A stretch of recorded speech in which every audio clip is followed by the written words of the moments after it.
माता सुमित्रा, मैं तुम्हारे लाल को युद्ध की अग्नि में झोंककर अकेला राजमहल में आ गया हूं। 14 वर्ष से तिल तिल कर विरह अग्नि में झुलसती उर्मिला जब अपने पति की अगवानी करने उमंग के साथ मेरे सामने आएगी तो क्या उत्तर दूंगा?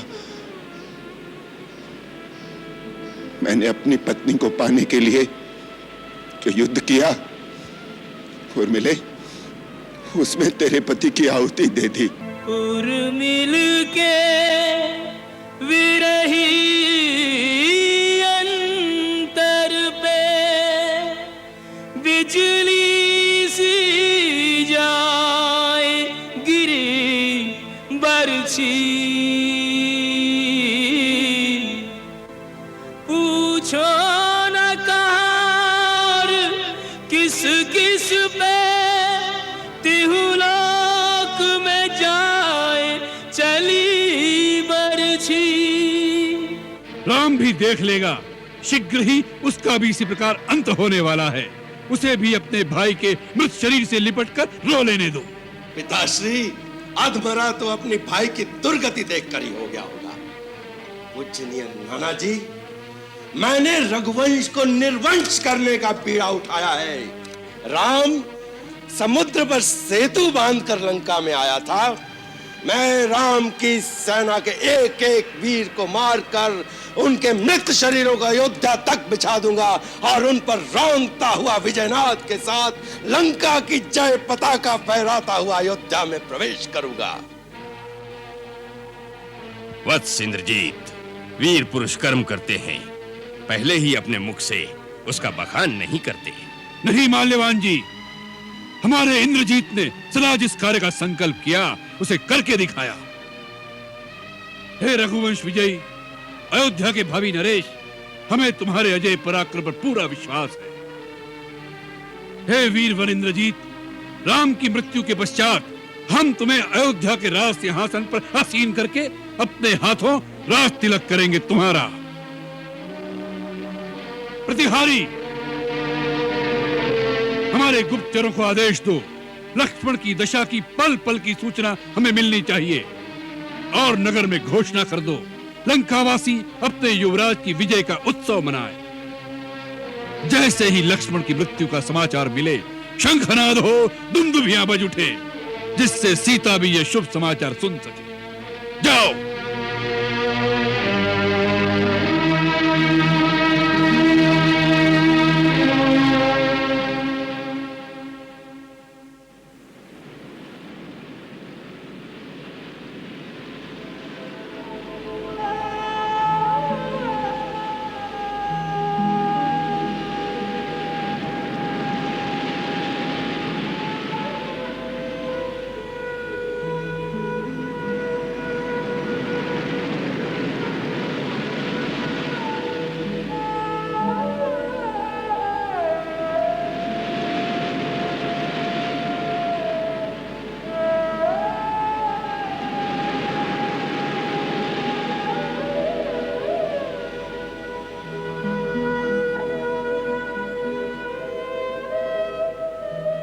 यदि लक्ष्मण नहीं रहेगा तो ये राम भी नहीं रहेगा।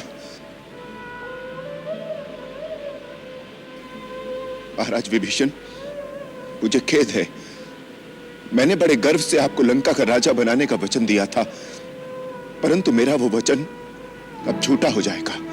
अयोध्यानाथ। हाँ विभीषण जी। प्रभु, ये क्या कह रहे हैं प्रभु आप? मैं सत्य कह रहा हूं। यदि मेरे लक्ष्मण को कुछ हो गया तो फिर आप लोग राम को भी जीवित नहीं पाएंगे।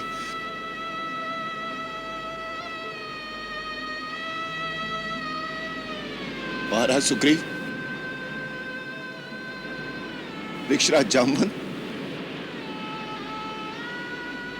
महाबली केसरी, नल, नील, आप सभी लोगों ने अपने अपने प्राण दांव पर लगा दिए मेरे लिए। दुर्धर्ष युद्ध किया, परंतु दैव के आगे किसी का वश नहीं चलता। यदि मेरी मृत्यु भाई के बिछोह में ही लिखी है तो उसे कौन टाल सकता है? अवधेश, आपको दारुण दुख देने वाले का मैं नामो निशान मिटा दूंगा, जलाकर राख कर दूंगा, लंका को मिट्टी में मिला दूंगा।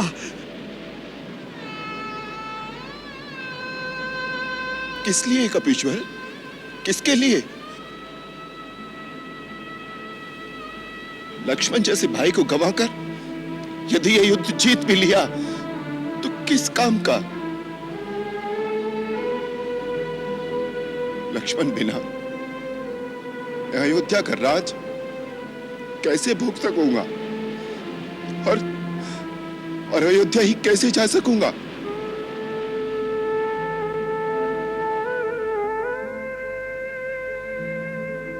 माता कौशल्या को क्या मुंह दिखाऊंगा? वो पूछेंगी कि मेरा लाल कहां है। राम बेटे, मैं लक्ष्मण को तुझे सौंप रही हूं। सुमित्रा और उर्मिला की धरोहर है, जैसे लेकर जा रहे हो वैसे ही मुझे लौटाना। माता, मैं तुम्हारी धरोहर को सुरक्षित नहीं रख सका। माता सुमित्रा, मैं तुम्हारे लाल को युद्ध की अग्नि में झोंककर अकेला राजमहल में आ गया हूं। 14 वर्ष से तिल तिल कर विरह अग्नि में झुलसती उर्मिला जब अपने पति की अगवानी करने उमंग के साथ मेरे सामने आएगी तो क्या उत्तर दूंगा? मैंने अपनी पत्नी को पाने के लिए जो युद्ध किया उर्मिले, उसमें तेरे पति की आहुति दे दी। नहीं,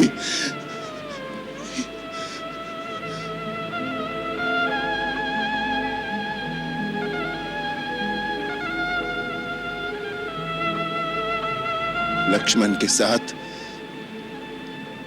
जीवन मरण का यह सारा संघर्ष समाप्त हो गया। राम नहीं रहा, केवल उसका अवशेष मात्र है, शेष मात्र है।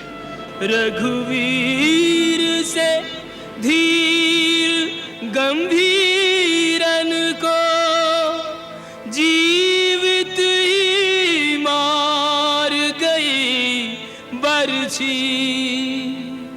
उर्मिल के विरही अंतर पे बिजली सी जाए गिरी बरछी। पूछो न कहार किस किस पे तिहुलोक में जाए चली बरछी।